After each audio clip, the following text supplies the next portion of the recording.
learning how to control your camera gimbal is going to be really important. No matter what model of quadcopter or drone you have, learning what capabilities your gimbal has is going to be something really important to take good pictures.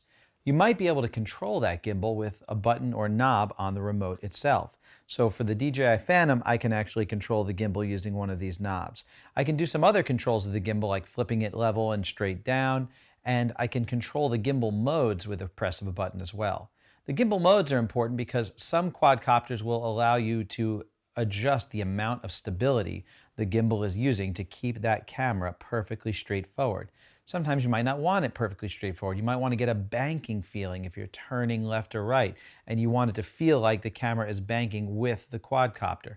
So you can switch from a follow mode or some kind of mode where it's perfectly stable and trying to keep that camera pointed straight. So let's say here's the quadcopter. No matter what's happening with the quadcopter, the camera is compensating and staying straight.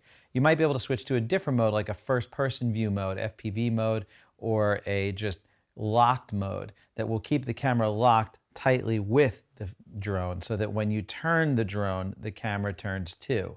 You'll get sort of a banking feeling like you're driving a spaceship or a really fast fighter jet, that type of thing. So it's really up to you. If you're doing more cinematic stuff and you're using the drone to sort of substitute for a dolly, you're probably going to want to keep it in the most stabilized mode possible because you want to have nice smooth transitions as your drone flies in, and you want that camera to really be constantly compensating for any little fluctuation in altitude, speed, or direction.